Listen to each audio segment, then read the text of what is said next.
It amazes me every year as I go through the draft process and I evaluate quarterback prospects in particular, that there will be certain guys that as I watch them, I sit there and I say, what in the hell does everybody else see that I don't?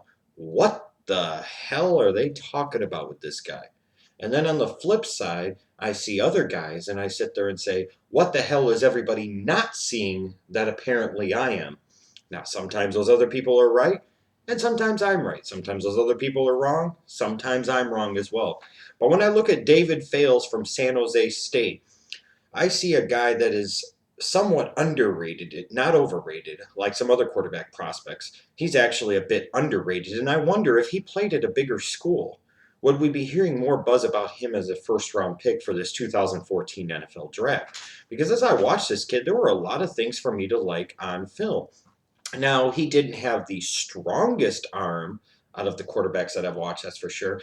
But he had what I felt was enough arm strength to make all the required NFL throws and was incredibly accurate more often than not. His accuracy impressed me quite a bit, actually. When I look at accuracy, I don't look at things like statistics to measure a college quarterback's accuracy because a lot of times that could be masked or shielded by the system or scheme that a quarterback's offense runs, or it could be hurt because of ineffective receivers or drops or what have you.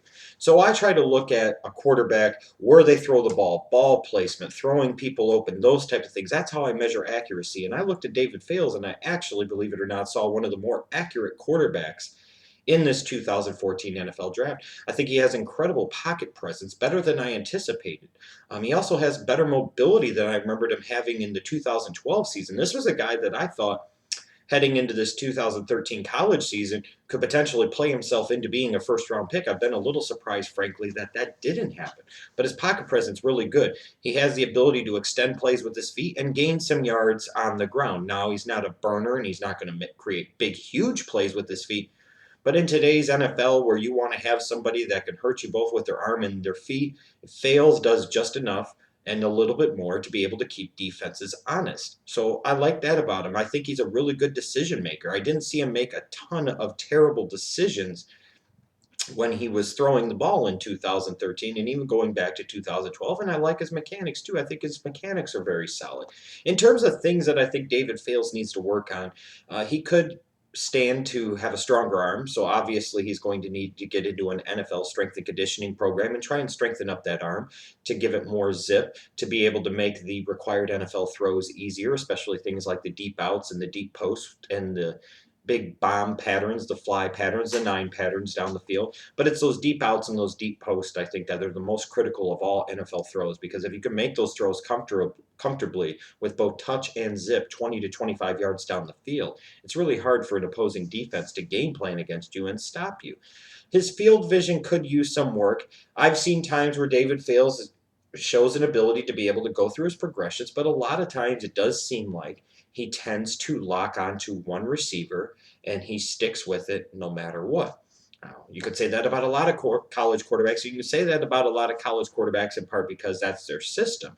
They are a lot of one read and throw systems, and David Fales seemed to play in that type of system at San Jose State. Now, with his size, obviously, that's going to be another question mark about him. He's not the biggest quarterback in the world, a little bit under 6'2". He's got about 210, 215 pounds on his frame, so he's well built.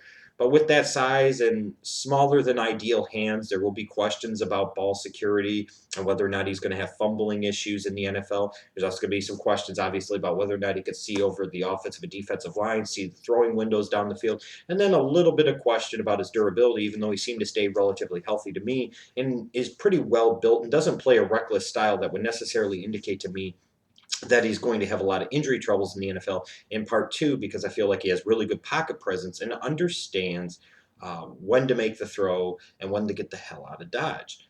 Now, it was interesting as I was going through and grading the physical tool sets. He's actually graded out the highest of any quarterback that I've watched so far at a 72.0.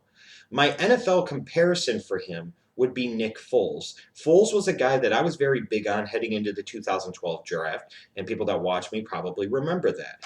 I talked about him being a guy that had a better arm than people anticipated. He was a little more accurate than people thought, a little more athletic, a little more mobile than people thought, had solid pocket presence, had decent mechanics. and I thought could make all the required NFL throws, but maybe it didn't always show at Arizona.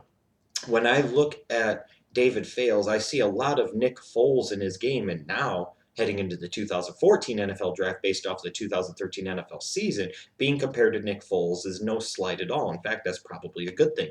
When I look at David Fales, I look at his draft stock ultimately. He's probably going to go somewhere between the third to fifth rounds.